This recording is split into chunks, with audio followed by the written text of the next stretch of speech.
tardes. Aquí estamos una semana más y damos, por supuesto, la bienvenida a nuestros oyentes en Es Radio y también a los que nos ven desde el 125 de Movistar.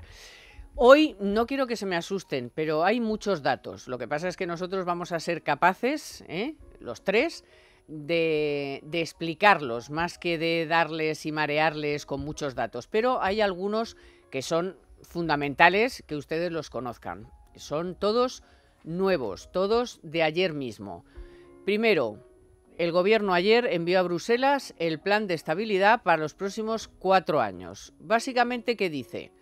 Que la economía va a crecer un poquito menos, que se van a crear 1.685.000 empleos, eso supone que el paro va a bajar hasta el 11% de la población activa, que el crecimiento va a ser cada año del 2,4%, por eso les digo que para el año 19 y 20 baja un poquito lo que había previsto antes para el Producto Interior Bruto, y que en el 20 va a haber, como ellos pensaban, 20 millones de afiliados a la Seguridad Social. Ese es básicamente el cuadro macroeconómico para los próximos años. Bien. Luego tenemos, un dato muy importante es que no esperan superávit hasta el 2021, a saber quién está ya en el 2021. Luego, el tema presupuestos, acuerdo PNV, pensiones. Ya sabemos, porque nos lo ha dicho ayer Montoro en la rueda de prensa del Consejo de Ministros, cuánto dinero supone y de dónde va a salir. ¿Cuánto dinero supone? Pues el 1,6 de este año, 1.500 millones. El que el año pasado el año que viene se ligue al IPC, 1.800 millones. Y la subida del 3% para las mínimas y también los ajustes con viudedad, otros 1.000 millones. ¿De dónde va a salir?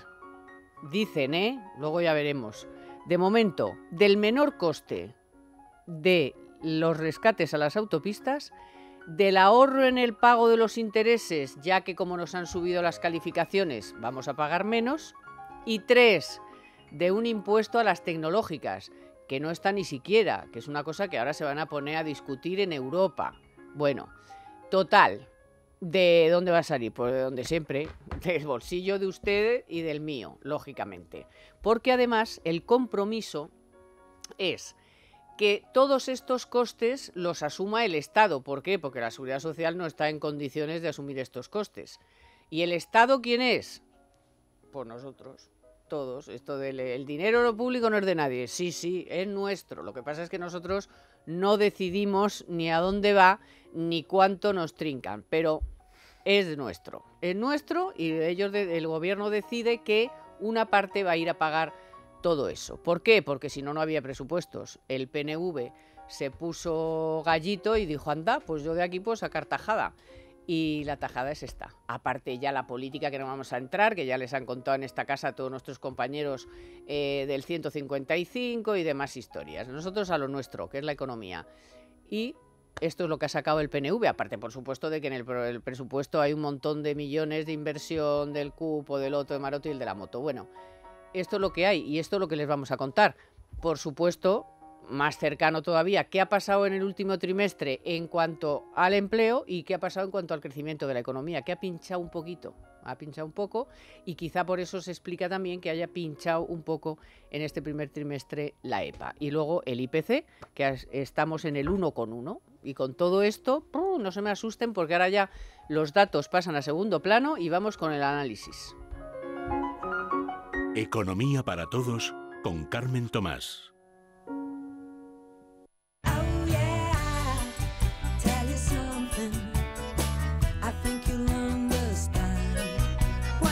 ¿Y quién está conmigo para analizar todos estos datos? Pues Luis Fernando Quintero. Muy buenas. Muy buenas, Luis Fer. Y Diego Sánchez de la Cruz. Muy buenas. ¿Qué tal?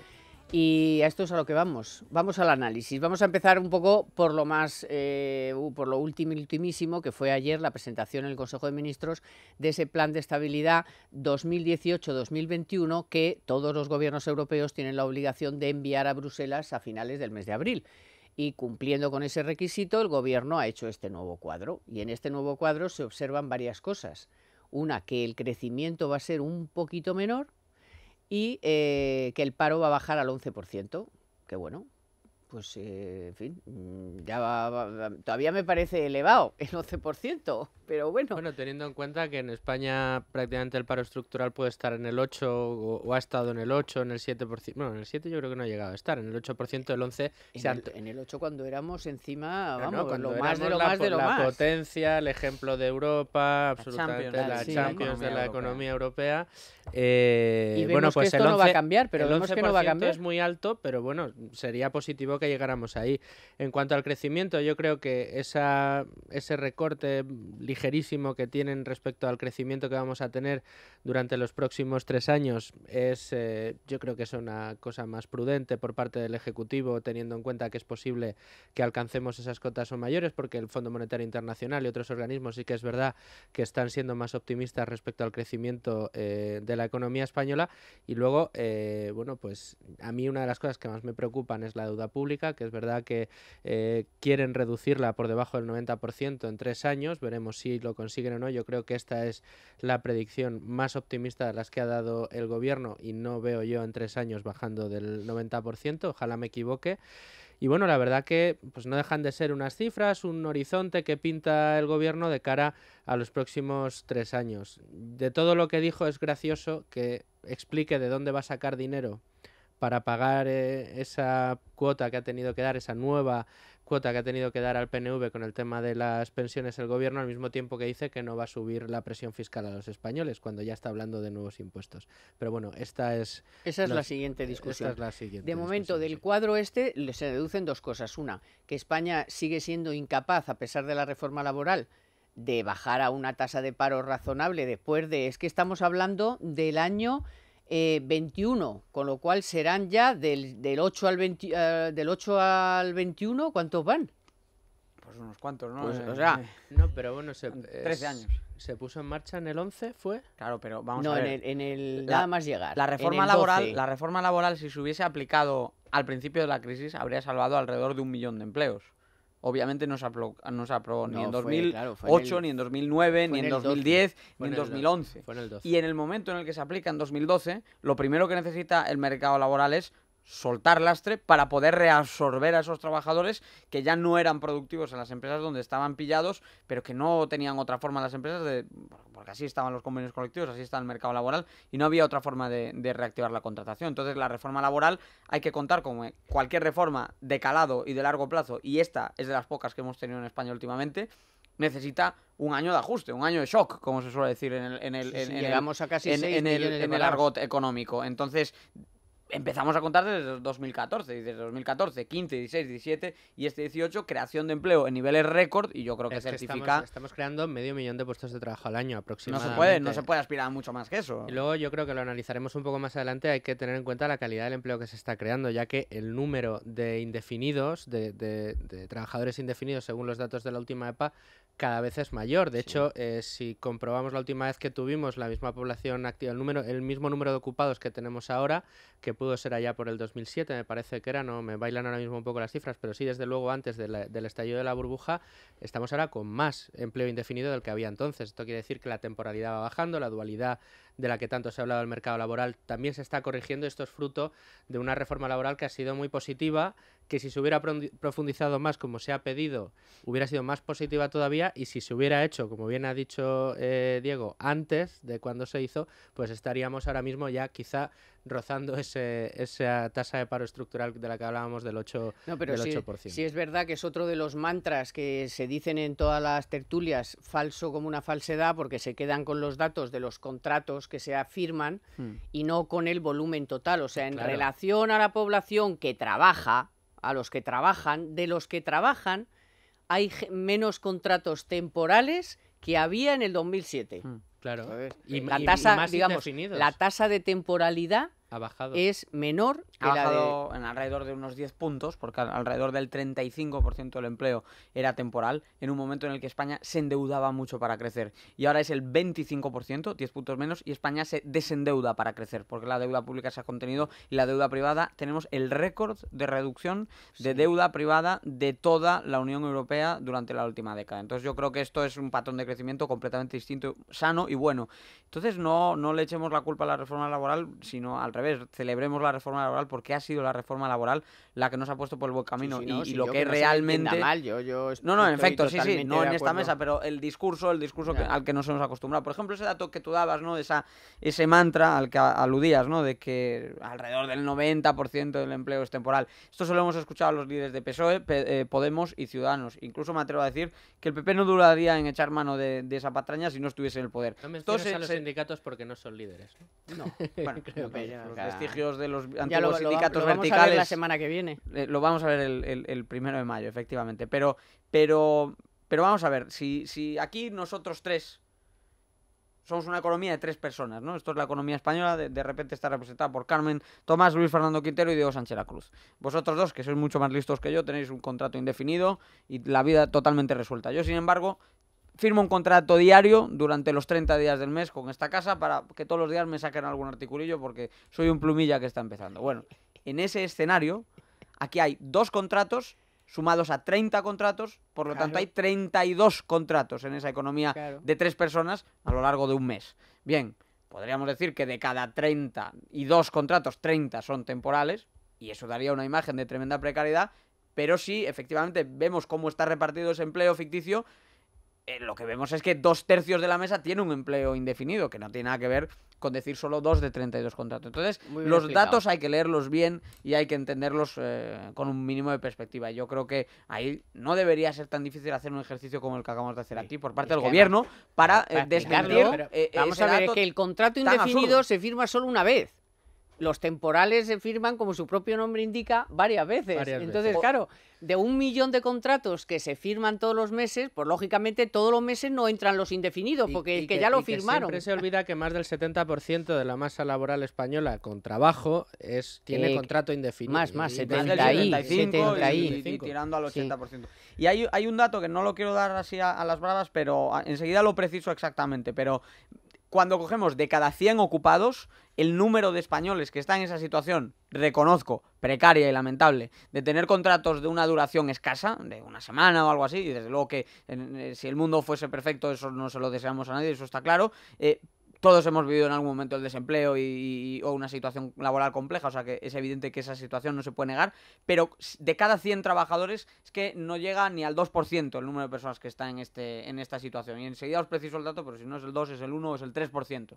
Y esa es otra forma de verlo, es decir, de cada 100 ocupados, ¿cuántos están en este tipo de Bueno, pues mientras, espera Luis Fer, que mientras nos busca el dato Diego, yo os quiero contar una cosa muy interesante. Les quiero contar que MiCrowd es una nueva forma de invertir. Estamos siempre hablando en este país de que la gente no ahorra, de que la gente está siempre, que no sabe qué hacer con el ahorro, el que ahorra. Bueno, pues aquí tiene una forma muy interesante de sacarle productividad a su ahorro, a su inversión, porque MiCrowd es efectivamente una nueva forma de invertir.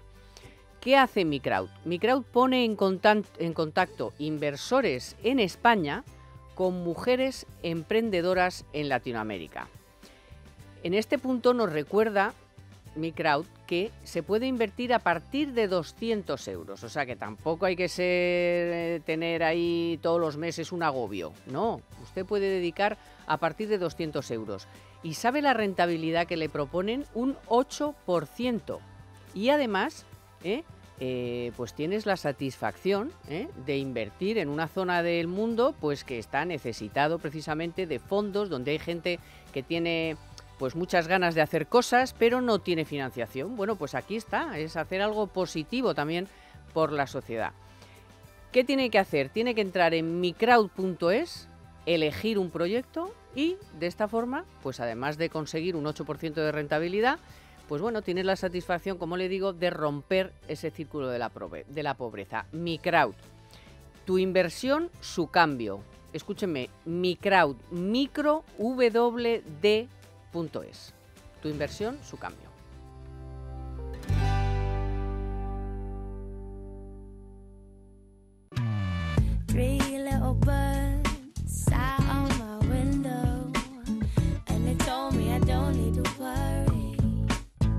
Bueno, pues el becario pitagorín Diego Sánchez de la Cruz ya tiene los datos. El de los 30 contratos ya tiene los datos, que es más listo de lo que él se cree. Varias cosas. El paro sería del 12% en 2016 si hubiésemos aprobado la reforma laboral al comienzo de la crisis. Esto es un estudio de BBVA Research de máxima solvencia, avalado por algunos de los mejores economistas de España, entre ellos Rafael Domènech, un auténtico crack. Le nombré yo ministro de Economía, pero no lo conseguí. Esta vez no pude. Pues nos hubiera ido bien con él. Otro comentario. De cada 100 empleados, ¿cuántos tienen efectivamente un contrato de menos de un mes? Yo decía 1%, en efecto, menos del 1%. Joder. Si nos vamos a menos de 3 meses, ¿cuántos asalariados de los que están ahora mismo ocupados en España tienen un contrato de menos de 3 meses? Aquí entran los de antes, ese 1% que tiene menos de un mes, y los que lo tengan de 2 o de 3 meses. No llega al 4%. No llega al 4%. Y por último, ¿cuántos contratos que hoy son indefinidos y que se han firmado durante el último año provienen de un contrato temporal? Porque hay amigos, parece que el contrato temporal es un círculo y una bolsa de pobreza. No de el 40% del empleo indefinido son contratos que simplemente se han alterado para convertir en fijos empleos que se habían creado de manera inicial de forma temporal y que luego se han convertido en indefinidos. Es decir, casi la mitad del empleo indefinido viene de un trabajo temporal. Y si, como dice Luisfer, que efectivamente es así, más del 70% del empleo creado el último año es indefinido, entonces es que el mero hecho de que haya temporalidad es bueno porque, siendo minoritaria y reduciéndose su peso, además está abriendo la puerta a nuevos trabajadores. Y recuerden, señores, que 1 de cada 4 parados es un parado de larga duración y que eso no es fácil de absorberlo y no es fácil de ayudar. 35%. Pero es que es así. De los 450.000 empleos que según la EPA se han creado en este último año, 278.000 han sido indefinidos y 173.000 han sido temporales. El paro de larga duración se ha reducido. Cada vez hay más mujeres que se incorporan con contrato indefinido al mercado laboral, que consiguen más contratos. Es decir, en casi todas las variables el empleo va bien. El empleo va bien. Además va bien por encima incluso de la tasa de crecimiento del PIB. Esta regla de oro que teníamos en los primeros años de la crisis de que si no crecemos al 2% España no es capaz de crear empleo, bueno, pues se ha roto, lo hemos dicho mucho. Y ahora se trata de continuar, de no frenarla. Primero es no tocar la reforma laboral y seguir adelante, y luego es ver cuál es la evolución del Ejecutivo en estos años que quedan, porque los presupuestos que se han presentado este año son expansivos, muy expansivos en gasto. Estos yo creo que también va a hacer que en parte ese crecimiento, ese caldo de cultivo que teníamos para la inversión se vaya frenando y bueno, pues hay que ver cómo evoluciona. Pero bueno, de momento los datos de la EPA de este mes, en el que no ha entrado la Semana Santa, que también hay que decirlo, oye, sí, yo creo que son bastante. Ha entrado la Semana Santa. Sí, es verdad. Sí, lo que pasa es que ha sido mal. El remate. Ha sido el final de mes. Ha sido el final de mes. Y además ha sido muy mala de tiempo. Ha sido malísima. Y yo he metido por mi cuenta, porque lo creo, porque hay que tener también sentido común de ver lo que ves. O sea, el comercio.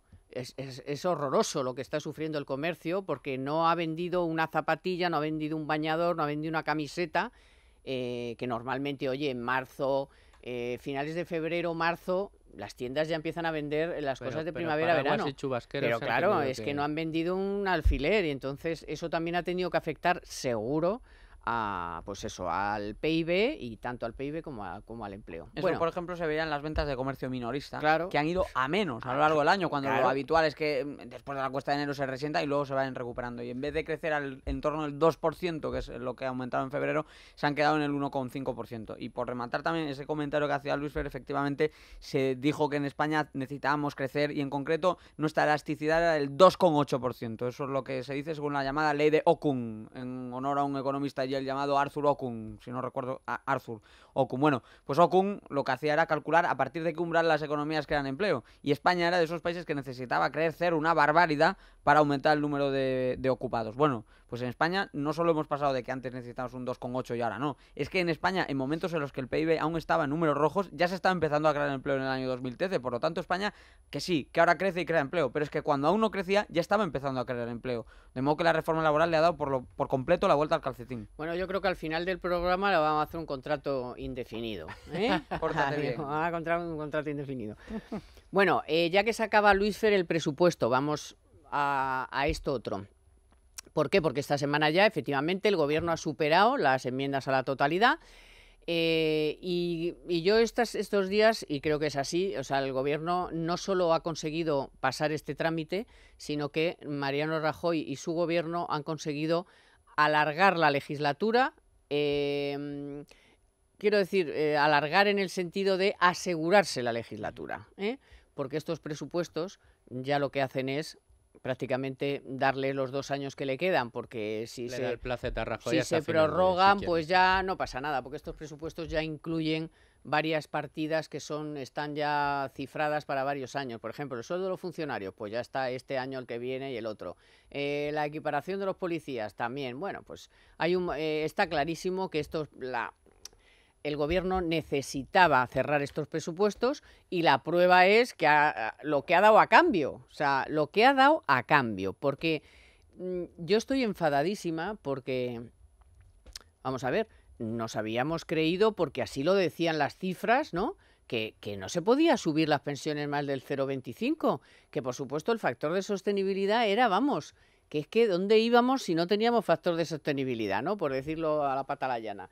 Bueno, y ahora resulta que en 24 horas ya no importa el 0,25, ya no importa el factor de sostenibilidad, todo por la gobernabilidad, de revalorización, todo por la gobernabilidad del país, por la estabilidad y por la no sé cuantitas. Bueno, el caso es que nos comemos nuestros argumentos, porque resulta que ahora sí que hay dinero, 1.500 millones este año, 1.800 el año que viene, otros 1.000 este año, que si no hay, se inventa el impuesto de las tecnológicas y sale el dinero de donde sea. Y de donde sea para pagar esto, para que la legislatura continúe y la legislatura se alargue a su periodo natural y el gobierno no se quede tirado por los rincones. Bueno, pues esto es lo que hay. O sea, esto es una parte, porque el factor de sostenibilidad, y aquí voy a sacar el artículo de Domingo Soriano, cifrando en 35.000 millones el desastre que va a suponer el haberse cargado el factor de sostenibilidad hasta el 1 de enero de 2023. Porque iba a entrar, todavía no había entrado en vigor, iba a entrar en vigor No, el ahora, año que viene. en enero del 19, dice, no, pues ya no solo no entra en el 19, sino que lo aplazamos hasta el 23, que es precisamente cuando va a entrar en el sistema todo el baby boom. Ah, pero cuando tú lanzas esa cifra, lo importante es ponerla en perspectiva. Es decir, nos va a costar 30 y tantos mil millones. Eso es mucho, podría ser poco, pero realmente hablamos de una economía muy grande. Entonces, la mejor forma de saber si ese dato nos tiene que preocupar o no es comparándolo con el déficit de la propia caja de la Seguridad Social. Entonces, el déficit que tiene hoy la Seguridad Social ronda los 18.000 millones de euros. Entonces, si hoy tenemos un problema muy grave con un déficit de 18.000 millones de euros, dime qué tipo de problema, cuál es la dimensión, cuál es el calado, cuál es el tamaño de la irresponsabilidad que se acaba de aprobar en el Congreso, sabiendo que si tenemos un problema con las pensiones, valorado hoy en un déficit de 18.000 millones, hemos añadido un desfase de 35.000 millones de euros, ojo, para el próximo lustro. Que no estamos hablando de esas proyecciones monstruosas demográficas a 40 años. No, hablamos del próximo lustro, una legislatura y lo que queda de esta. Sí, ¿no? Y además con una progresión, que es lo que presentaban ayer en el plan de estabilidad de reducción del déficit de la Seguridad Social.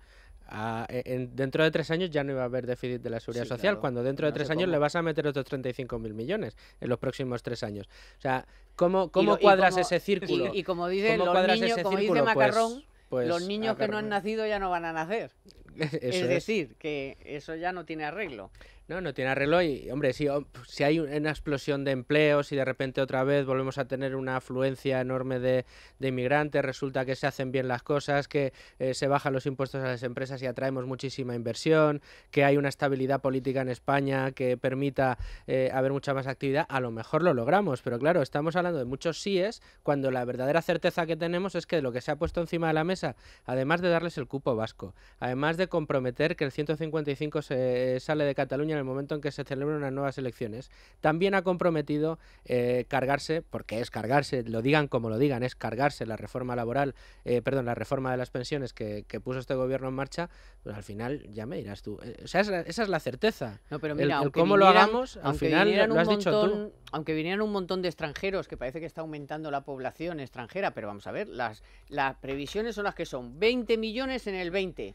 Aunque vinieran 5 millones de extranjeros, si no les puedes dar empleo, pues ya pueden venir peor, porque si vienen y encima tienen derecho, como es lógico, a todo, pues será más gasto en vez de más ingresos. O sea, Claro, es porque que es vamos a que ver. 20-20, o sea, no es... Bueno, pues ahora resulta que hemos previsto que en el 20 va a haber 25 millones de trabajadores. Bueno, pues a lo mejor podíamos descansar un poco, pero es que no es 20-20. ¿Por qué no son 25? Pues porque no hay para 25 millones de personas trabajo. Es además, es ya un poco obsceno esto de insinuar que va a haber aquí un aluvión de empleo llegado de... Lo que no está previsto. Claro, no, efectivamente, por no eso. está previsto. No están las proyecciones demográficas del país y, francamente, no hay ningún atractivo para que España capte de golpe y porrazo a millones de personas altamente cualificadas. Ojo, manteros de lavapiés, seguro que podemos seguir atrayendo a muchos. No, porque... empleo de gente que busca una vida mejor y que, por lo tanto, no va a aportar una masa salarial importante, sino que va a desarrollar empleo poco cualificado, sí,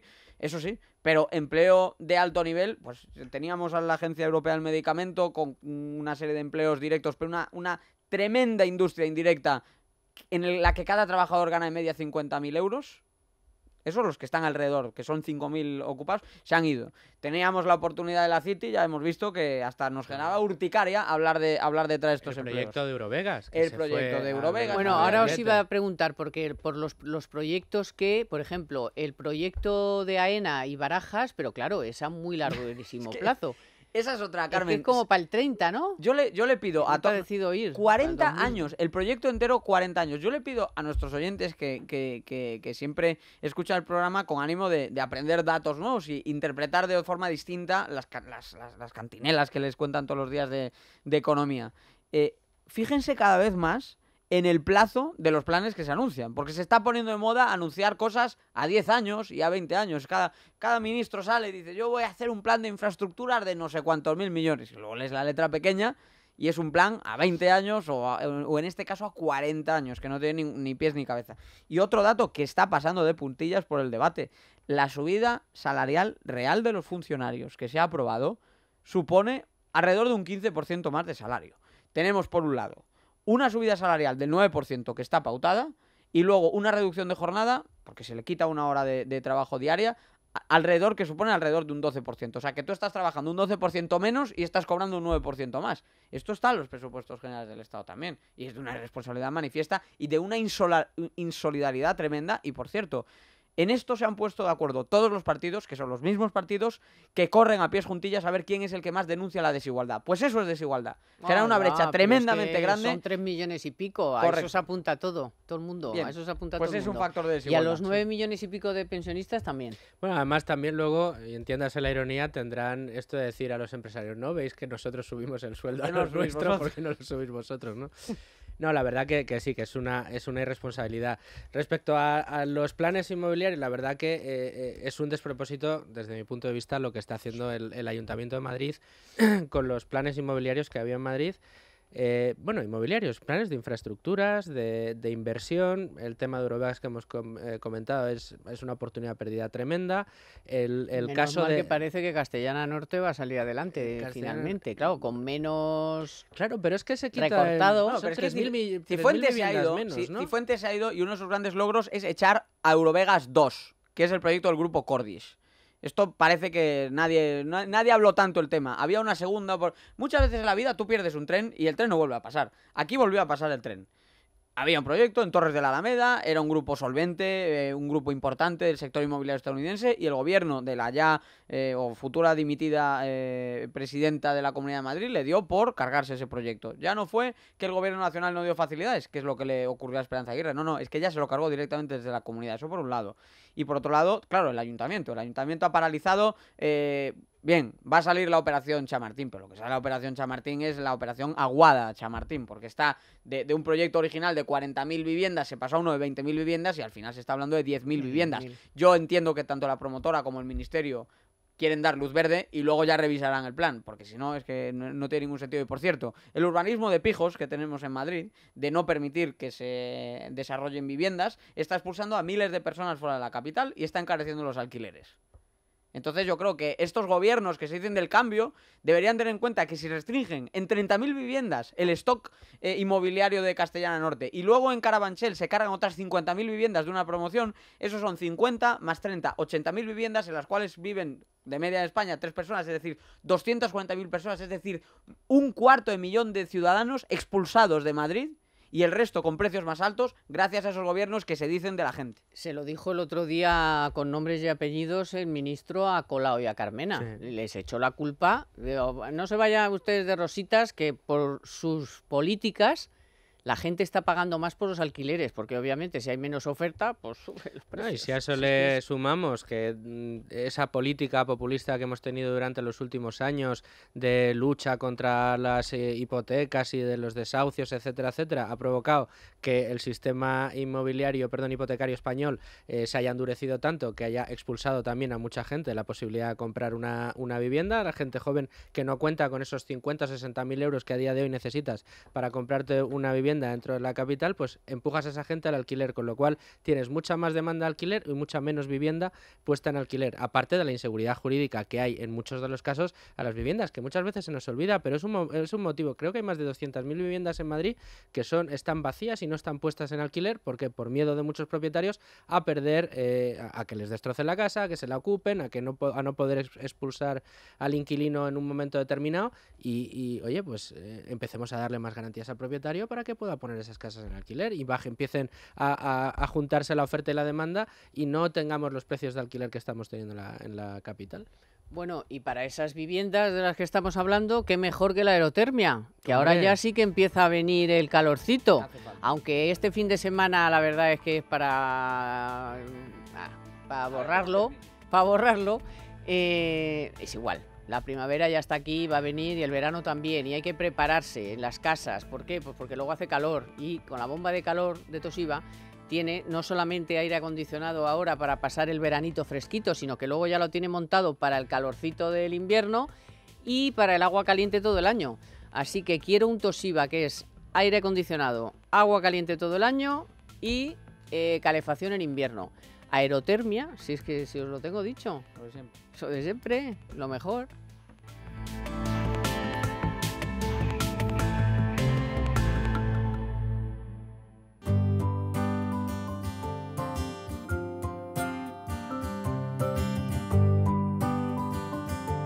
En Es Radio, Economía para Todos, con Carmen Tomás.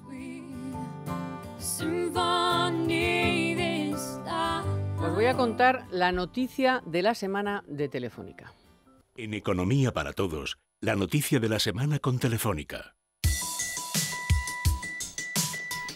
Fíjense, el 28% de los españoles espera una mejora de su situación económica frente al 13% que lo pensaba en 2013. Este optimismo, según un estudio de Funcas, aumenta entre los técnicos y los trabajadores de administración y servicios. Los españoles que más han mejorado sus expectativas son los que tienen entre 45 y 54 años con estudios intermedios. ¿Y quién se ha estancado por el contrario? Pues las viejas clases medias, formadas principalmente por empresarios y autónomos. En Economía para Todos, la noticia de la semana con Telefónica.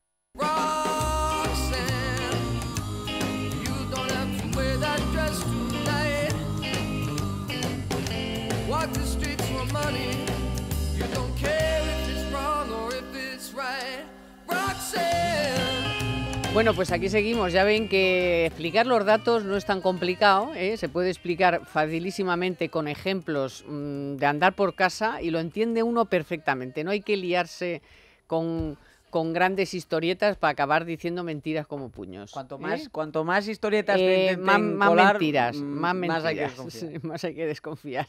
Bueno, vamos con, aunque hemos apuntado algo antes, conviene que sepan que este primer trimestre del año la economía ha crecido 7 décimas. Esto significa que en términos interanuales la economía ha crecido un 2,9. Y esta es la primera vez en 11 trimestres que la economía española crece por debajo, en términos interanuales, del 3%. ¿Es muy importante? Hombre, pues no, tampoco hay que ponerse tal. Pero bueno, es un datillo que quizá explique que la EPA del primer trimestre tampoco ha sido todo lo buena que todo el mundo esperaba, ¿no? Nos ha dejado un poquito luego lo analizas y lo desestacionalizas y piensas que la Semana Santa cayó, pero en realidad no terminó de caer porque luego coge algo de abril y ya verán cómo en abril se va a notar en los datos que una parte de la Semana Santa, que por cierto tampoco fue muy buena en el tiempo climatológico, con lo cual, pues bueno, también eso a lo mejor ha afectado. Bueno, pues se corresponde quizá, como decía, esa caída de 0,1 en relación a lo que habíamos visto en otros trimestres en la economía, con esa peor EPA, digamos, no mala, pero un poco peor, ¿no? ¿Vosotros también creéis que hay ahí, bueno, claro, es obvio, ¿no? Si hay un poquito de menor crecimiento, pues eso tiene que reflejar en el empleo, ¿no? Bueno, yo soy moderadamente optimista al respecto. Para empezar, la casuística de esta EPA es bastante peculiar, porque coincide con una época coincide la Semana Santa y al final es precisamente el trimestre o la franja del año en la que es más importante ver el calendario desestacionalizado. Y en ese sentido, pues cuando ves los datos desestacionalizados, sí, hay menos creación de empleo, pero es de algunas décimas menos. Y otra cuestión que creo que es importante es lo que se suele llamar en negociación el efecto ancla, ¿no? Cuando tiras el ancla, el barco ya queda atado a esa posición y pues, va a fondear, pero dentro un poco del radio, ¿no? Pues esto es lo mismo. Aquí nos habíamos anclado ya en que quizá llegábamos al 3% este año. Y vale, quizá no llegamos. Pero hace apenas 4 meses las previsiones se movían entre el 2,3 y el 2,5. Y fue precisamente en esta casa en la que dijimos que con los indicadores adelantados encima de la mesa sí se podía hablar de estar cerca del 3%, ligeramente por debajo del 3%, ligeramente por arriba del 3%, bueno, parece que vamos a estar ligeramente por debajo del 3%, pero... Bueno, es el primer trimestre, claro, tampoco... Ahora nos hemos anclado, hemos echado el ancla al 3% y ya todo lo que no sea el 3% parece que el barco se va a la deriva. No, señores, el año empezó con el gobierno en una previsión de crecimiento del 2,3%. La mayoría de las entidades están entre el 2,3 y el 2,5. Se produjeron revisiones progresivamente al alza. Se pasó al 2,3, 2,5, 2,7, 2,9 y ahora se hablaba incluso de 3, 3,1. 3,1. Bueno, pues parece que nos hemos quedado en el 2,9, ¿de acuerdo? Estamos menos bien de lo que pensamos, pero estamos bien y no nos flagelemos más de la cuenta porque al final hay más pesimismo del necesario en el debate económico ahora mismo y sobre todo...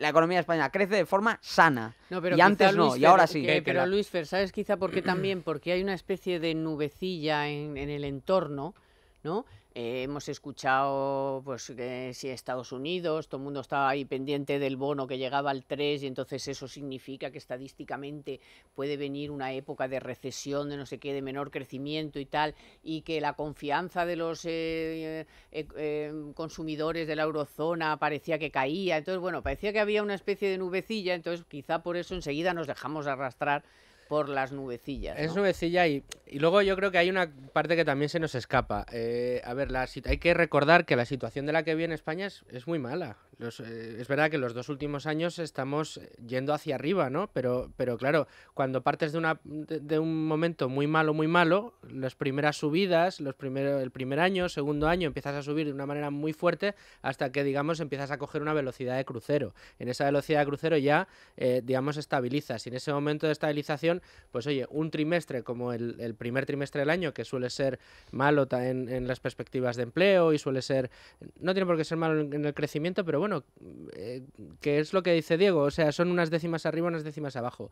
En cuanto a la situación internacional, bueno, pues efectivamente los tipos, yo creo que hay un cierto consenso internacional en que más pronto que tarde van a empezar a subir. En Estados Unidos, pues la quiniela está en si van a subir un 1, van a subir un 1,5, si lo van a hacer ahora en la próxima revisión o lo van a hacer dentro de 2 revisiones. Entonces, hay preocupación por la deuda. Una vez que suban los tipos, la deuda será el siguiente punto de preocupación que va a entrar en sobre todo en los países que tienen la deuda soberana y en aquellos que han comprado la deuda de esos países. Y esto va a ser una preocupación porque hay mucha deuda en circulación tanto en Estados Unidos como en Europa. ¿Estos factores afectan de una manera clara y directa en estos resultados del primer trimestre? Pues hombre, yo creo que afectan en cierta medida, pero tampoco mucho. Yo creo que probablemente el segundo trimestre del año lo veamos como un gran trimestre. Yo creo que los datos de empleo van a ser bastante positivos porque todo apunta a que vamos a tener un buen verano. Pese a que se han recuperado otros destinos turísticos, pensemos que España es una potencia turística que ha vivido el turismo este último año en buena parte, pues potencias turísticas como como Egipto, como Turquía, se están recuperando, están otra vez atrayendo turismo y es posible que baje un poquito. También estas cosas también influyen dentro de lo que son los resultados o las previsiones que vamos a tener de aquí a los próximos años. Sinceramente, yo creo que son ajustes muy limitados debidos pues, a cuestiones estacionales, por el tema de la Semana Santa que hemos comentado y también a ese efecto de, bueno, pues insisto, veníamos de una parte de un momento muy malo, muy bajo, con muy bajo empleo, con unas perspectivas económicas muy malas, con mucha incertidumbre política en España. Venimos de un problema en Cataluña muy grande que tiene, perdonádmelo, pero tiene narices que ayer el señor Montoro sacara pecho de que las previsiones son buenas porque en Cataluña la actividad ha mejorado, porque ha funcionado la estrategia del gobierno en Cataluña, y eso, bueno, yo la verdad que no daba crédito cuando lo escuchaba el señor Montoro. Bueno, pues sí, ha habido un montón de pequeñas cositas que han ido influyendo. ¿Que esto se va a cambiar la tendencia? Yo creo que no. Yo creo que la velocidad crucero ahora mismo está acogida y lo único que hay que hacer es afianzar ese crecimiento para que cosas como la subida de tipos, como los precios del petróleo que vuelven a fluctuar o bueno, como la situación internacional o la sensación de inseguridad jurídica en España vayan a perjudicarnos. Sobre todo porque más. lo decía antes Diego, el crecimiento es mucho más sano. Porque hay exportación que están creciendo, vamos, Claro. A un ritmo tremendo, hay superávit en la balanza exterior, cosa que no habíamos visto en este país y llevan 6 o 7 años seguidos. Es histórico, la posición exterior de España es histórica, es una situación de superávit que no habíamos registrado nunca. Y además lo estamos sosteniendo e incluso estamos ampliando un poco. Pero No, sí, porque además hay que decir que una parte fundamental para tener esas previsiones es que los países a los que exportamos están con una buena salud y están incluso en crecimiento, con lo cual es de prever que sigamos exportando. O sea, que ese crecimiento en exportaciones no se vaya a frenar. No se frena, no se frena. Fijaos otro indicador. Yo antes ya lo he dicho, España tiene el récord de desendeudamiento privado. Bien, es que España, en la era Zapatero, emitía 3 puntos de PIB de deuda por cada punto de PIB de crecimiento. Ahora, sin embargo, estamos creciendo. Por cada punto de crecimiento hay desendeudamiento. No tiene nada que ver. O sea, antes crecíamos echándonos deuda encima, ahora crecemos quitándonos deuda de encima. La deuda a veces es necesaria para crecer. Ustedes lo sabrán, a veces se han comprado una casa, se la han financiado y les ha ido muy bien la vida porque han podido financiarse de esa forma un activo inmobiliario en el que ustedes residen o al que le han sacado partido bien. Pero obviamente, a veces hay que tener en cuenta que incluso se puede crecer sin necesidad de pedir dinero prestado. Bueno, la economía en su conjunto está creciendo sin endeudarse y antes emitía 3 puntos de deuda por cada punto de PIB de crecimiento. Pero no solo es eso. Hablabas del saldo por cuenta corriente. Hablábamos de la deuda privada. Es que teníamos un déficit con Zapatero del 11%. Escalofriante. El mayor del mundo desarrollado y probablemente de pocas economías lo puedan financiar. España, el mayor déficit exterior del mundo. Eso es que todos los años... Eso significa que todos los años las familias y las empresas españolas estaban endeudándose a un ritmo de 120.000 millones de euros ese año y al año siguiente también, y al año siguiente también. Es más, se negó que eso fuese un indicador problemático, lo negó sistemáticamente el gobierno y yo, al revés, yo si creo ahora mismo que el patrón de crecimiento es bueno es porque echando un vistazo a la deuda, y acabamos de dar el dato de la deuda, y echando un vistazo al saldo exterior, creo que estamos mucho más preocupados. ¿Por qué? Porque si viene una crisis internacional y si cualquiera de los tambores de guerra comercial son ciertos, o si los tipos de interés suben, o si con el petróleo la PEP intenta algo, que no creo porque ahí el fracking actúa un poco como contrapeso, pero incluso si lo intentase, ahora nosotros no dependemos tanto, no somos tan vulnerables, porque antes necesitábamos 11 puntos de nuestra producción nacional de dinero prestado de un entorno internacional que en cuanto se fue por el despeñadero, efectivamente nos golpeó a nosotros. Ahora somos nosotros los que aportamos ahorro al mundo, los que exportamos también al mundo. Y esto es un cambio estructural en la economía española. Si os acordáis, en 2008, ¿cuáles eran las dos cosas o cuáles eran los dos mensajes que lanzaba Manolo Pizarro? Eran el déficit exterior y que la gente decía, y la prima de riesgo. Sí. Y no decía ni caso nadie. O sea, bueno, nosotros sí. Pero decía el tío, yo es que cuando digo lo de el diferencial de la deuda con el bono alemán, me miran como si estuviera hablando en azerbaiyanés, en suajili. Pues fíjate, y fueron las dos claves de la cuestión. O sea, el endeudamiento y el coste de la deuda. El coste de la deuda y que el era déficit de casi del gigante que tenía. 8%. Entonces estábamos pagando por el bono el 8, 7 Sí. y no sé cuánto. Pero, por ejemplo, con el indicador del saldo por cuenta corriente, un célebre economista, Fontanero de Moncloa, que luego pontificó sobre todo esto, pues él decía por aquel entonces que España era un pura sangre y negaba que el déficit por cuenta corriente fuese Uno un del problema. Atleti. Uno que Familia, plagia gracias. nombres de programas de Ah, no. de programas muy buenos. Ah, que ahora es un experto, es un experto asesor. Uno de estos. Sí, un Bueno, experto asesor. pues Pues no fíjense. estaba en Moncloa.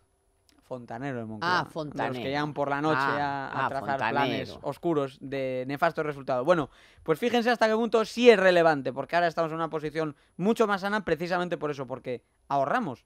Le damos dinero, exportamos ahorro al resto del mundo porque somos capaces de reducir nuestro endeudamiento y de exportar más. O sea, que esto hay que Sí, pero- profundizarlo y apostar por ello. Pero hombre, la eso es así. clave yo creo que va a estar en los próximos años en ver qué ritmo de reducción de deuda podemos mantener. Público. Deuda pública. Deuda pública, sí, la deuda privada no, la deuda privada. O sea, el sector privado en España yo creo que es paradigmático cómo se ha comportado. chapó. O sea, ha sido la palabra es paradigmática, porque ha sido el paradigma de cómo se han de hacer las cosas. O sea, llega un momento de mucho endeudamiento, llega la crisis, lo pasamos mal, todo el sector privado se aprieta el cinturón, drena sus desequilibrios y en ese momento comienza a crecer y comienza a crecer con un cambio de patrón que nadie se lo indicó. O sea, vieron dónde estaban las Natural. oportunidades porque el empresariado español es lo que hace. No hubo un Ve las decreto. oportunidades y además busca cómo solucionar la vida a la gente, que al final las empresas es lo que hacen.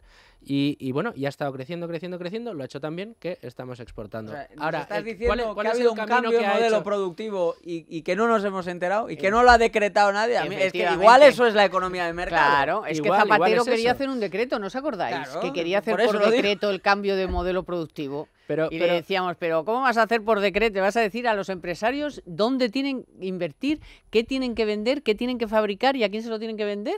Alucina, vecina.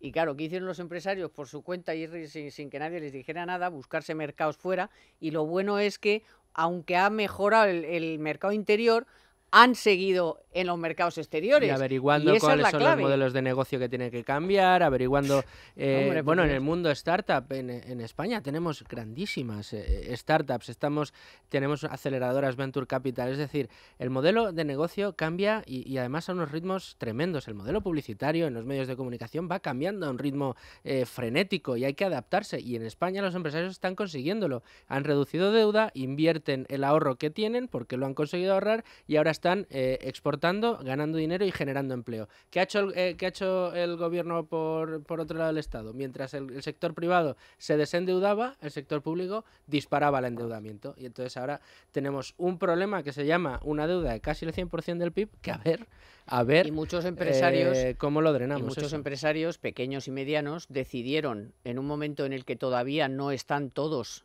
en beneficios, decidieron contratar gente, que esto es lo que ha pasado, contratar gente en vez de subir salarios. Ahora tenemos que ir hacia un camino en el que según vayan recuperando beneficios, vayan Subiendo salarios. subiendo Claro. salarios, pero había que elegir. O sea, muchos han visto en la elección de o contrato gente o subo el salario. Pues contrato gente, si no, ¿de dónde han salido Si los 2 necesitas millones y ampliar tu medio de negocio, empleos? Es un dilema de Claro. desigualdad precisamente que tampoco parece que celebran los que tanto hablan de desigualdad, que al final en España se ha optado por un modelo de crecimiento inclusivo, otra palabra de los mantras que suele tener la izquierda, de forma espontánea, desarrollándose en el mercado la opción de contratar más antes que subir salarios, porque obviamente las dos cosas ahora mismo no son se posibles. podían hacer. Y un indicador que también seguro que no lo habéis escuchado mucho es el llamado efecto sustitución. Hay mucha teoría ligada al mercantilismo y al socialismo que habla de la necesidad de cerrar las fronteras para tú generar los productos a nivel nacional y no tener que importarlos. Bien, esto es proteccionismo puro y duro y en España en el fondo tuvimos en parte a la autarquía siguiendo ese tipo de pensamiento tan de izquierdas, tan típico la CEPAL y demás. Bueno, España ha conseguido hacer un efecto sustitución muy importante en las importaciones, pero sin proteccionismo. Esta es la magia de lo que ha pasado en España. De cada 10 euros que se dejan de importar, 5 euros fueron la caída del consumo. Porque obviamente en España ha caído el consumo. Yo no le descubro a ninguno de nuestros oyentes y espectadores que tienen menos dinero en el bolsillo que hace 10 años, salvo quizá algún afortunado. Bien, ha caído el consumo, importamos menos. Pero de esos 10 euros que baja lo que importamos para consumir del resto del mundo, 5 euros son que dejamos de consumir porque estamos viviendo por debajo de nuestro nivel de vida anterior. Pero los otros 5 euros son productos que antaño comprábamos del extranjero y que ahora compramos aquí. ¿Ha regulado alguien eso? ¿Hemos hecho una guerra comercial? ¿Hemos creado algún arancel? ¿Hemos puesto freno, algún impuesto, algún tipo de barrera? No, lo hemos logrado aquí, viendo qué tipo de productos y de servicios generados en el extranjero tenían salida en este mercado, y ese es el otro triunfo del modelo exportador, que no solo consigue ganar mercados fuera, sino que gana cuota de mercado aquí. Porque a base de ser más productivos fuera, también es más productivo aquí. Insisto, de cada 10 euros de caída de las importaciones, 5 son porque somos capaces nosotros de hacer con el Made in Spain lo que antes no conseguíamos sin aranceles. No han abandonado los mercados de fuera, que antes era lo típico que hacía el empresario. Me va mal dentro, me salgo fuera y luego, qué pereza, pues ya como me va bien dentro, ya me voy de fuera. Y no, esa es la gran virtud de lo que ha pasado. Bueno, y en un mundo globalizado como en el que vivimos y teniendo mercados muy extensivos en mano de obra y de mano de obra poco cualificada y barata, pues la verdad que España consiga tener esa tasa de sustitución es una ventaja extraordinaria para afianzar un crecimiento positivo y fuerte en los próximos años. De todas maneras, insisto, y dabas tú antes, Carmen, la clave. El problema con los tipos de interés ahora mismo nadie lo tiene encima de la mesa. De hecho, cuando tú hablas con alguna gente que está relacionada con la financiación, los créditos, las hipotecas y tal, muchos te dicen, no, si por lo menos hasta dentro de 10 años no creo que veamos los tipos en el 1,5 o en el 2. Yo creo que esto puede tener alguna sorpresa en el corto plazo. Y el problema que tenemos con esto es que en España tenemos una deuda, insisto, muy grande, que esto nos puede dar un sustito en el futuro. Y como estalle una crisis de deuda, ahí todos nos vamos a ver con un problema. Insisto, eso está ahí. No, llevamos muchísimo tiempo con los tipos muy bajos, llevamos muchísimo tiempo con políticas expansivas de crédito. Esto en algún momento, antes o después, va a dar la cara. Y la cuestión es que estemos preparados para cuando eso llegue. Entonces, la forma de prepararse es reducir deuda, efectivamente, que es lo que está haciendo el sector privado y no el sector público. Bueno, ahora profundizamos, pero escucharme que os voy a dar un consejo, pero estupendo, porque es una combinación que yo alucino. Es una combinación en la que uno disfruta de sitios idílicos y encima invierte y le saca una rentabilidad. Y ya saben que aquí en Es Radio y desde luego en este programa somos muy partidarios de ahorrar e invertir. Vale, pues les voy a contar esta nueva forma de invertir. A ver, cuenta primero, eso que suena bien. Suena muy bien, porque pueden ustedes, saben, comprar una propiedad de lujo a un precio de lanzamiento que se revaloriza rápidamente. Puede usted tomarse unas vacaciones en un entorno idílico y lujoso, por supuesto, un lugar que usted se merece, pero al mismo tiempo obtener ganancias con intereses que ve cada mesecito en su cuenta corriente. Es una oportunidad a su alcance, la oportunidad de beneficiarse de un gran proyecto en el que, por cierto, están las mejores empresas del mundo, y además, si no queda satisfecho, van y le devuelven su dinero. Vamos, pues una inversión más segura no puede ser. Es, como dicen ellos, una experiencia de vida, porque es vacaciono y encima invierto y le saco dinero. Bueno, pues es www.invertirenresorts.com. Se lo digo otra vez. www.invertirenresorts.com.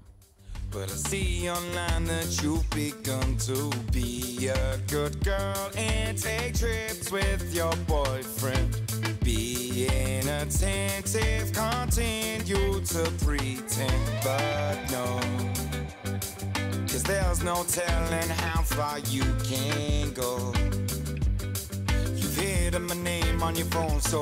Mira que se han puesto tal y les voy a mandar a dónde tienen que ir. Tenéis que ir a Cabo Verde, 25 grados todo el año. Bueno, playas idílicas, paradisíacas. Yo no lo conozco, claro, te lo voy a decir otra vez, porque hoy te voy a dar el contrato indefinido, bien, pero para que puedas ir a invertir en Cabo Verde. Los próximos 30 días, exacto. Luego ya veremos.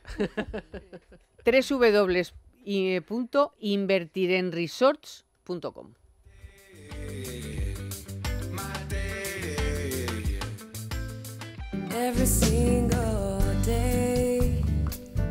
Bueno, ya nada, un minuto os voy a dar a cada uno para que me digáis si el 1,1 de inflación os parece mucho, poco, regular, y si creéis que se va a cumplir la previsión que anda por ahí, no más o menos por el 1,5, 1,6 a final de año, por lo menos eso es lo que piensa el PNV, que va a subir la inflación, que ahora también también tienen bolas de cristal en el PNV y se han convertido en grandes... Está claro que tienen de todo. En grandes super expertos. Influencia tienen, ¿eh? Sí, pero en grandes super expertos de la previsión económica. ¿eh? Sí. Porque la inflación está subiendo el coste de los diputados vascos en Madrid, eso sí que está, porque el coste de Aitor Esteban yo no sé ahora mismo a cuánto está, pero está Es 35.000 millones en 3 años. Entre 6, ¿no? Hay que sí, claro. Entre 3 y entre 6. Pues date un comentario y yo calculo el coste de cada diputado. Mira.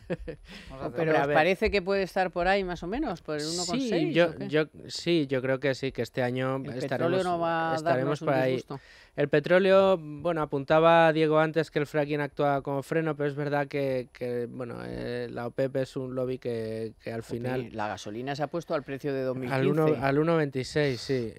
A 1,26 creo que está en media no sé, el yo litro como de... al 2015. Yo como pongo... Pero es que acuérdate... Yo pongo 50 euros y... Sí, ya, pero ya haces menos kilómetros. Sí, no. Ayer lo se noté, nota un montón, yo, que haces sí menos se nota, kilómetros, sí, ¿eh? sí, yo como 4 o 5 horas más un lleno ayer, de la última vez que lo había llenado, un mes antes más o menos. Bueno, no, el fracking ya ha cambiado ese mercado por completo. Podrá subir o podrá bajar, pero la banda de aumentos y descensos no tiene nada que ver, porque tú misma lo dices. Nos hemos ido a 2015 ya, pero es que el petróleo ha estado en 120, 140 ayer, o sea, al principio de la crisis, y eso no va a volver. Entonces el petróleo puede subir, probablemente suba en el corto plazo para intentar estrangular la producción de fracking, pero al final el fracking es algo así como un botón, porque tú si quieres perforas y si ya no es rentable el precio, cierras la planta. Eso no se puede hacer con el petróleo tradicional, que necesita unas estructuras y unas infraestructuras de producción muy complejas que no se pueden apagar y encender de la noche a la mañana. Entonces quizá cierren algunos 60, productores. 70 entonces Claro. podrá estar, es lo que prevén los presupuestos, me parece, Se ajustan y ya está. 68 o 69, una cosa así en como el mucho, conjunto como del mucho, año. como mucho. Por cierto, el coste de cada diputado vasco, 2.000 millones de euros al año. a este paso. Hombre, ¿son 5? Pues ya 6. está. Yo he puesto 6. No, son 5. Ah, son 5. Son 5. Ah, bueno, 5 otro, y el canario. El otro es Quevedo, Vale, el 5 otro y es el canario. Quevedo, Vale, el que vale. se equivoca pero que ya anuncia que a lo mejor se equivoca. Vale, no, eso fue fantástico, ¿eh? buenísima. Fue en el radio, A sí, fue Leticia. en el radio a Le Leticia dice, Vaquero. después de darle el rollo de no, yo estos presupuestos son un desastre, vamos, yo no los voy a votar, dice, bueno, a no ser que haya un error. Y va el tío y se equivoca al día siguiente. Dice, Qué ¿cómo que un casualidad. error? Y se reía el hombre. Sí. Y al día siguiente va y se equivoca. Casualmente se equivoca. Casualmente. Todo muy serio. Bueno, Luis Todo Fer, muy Bueno, serio. Ala. yo creo que la inflación puede estar en las cifras que Venga, nos no, decía. es que ya has dado toda tu Pues opinión ya me he sobre la inflacionado yo inflación. mismo. Adiós.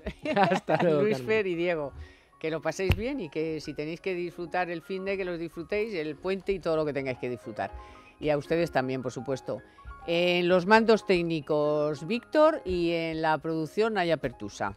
Adiós, hasta el sábado que viene.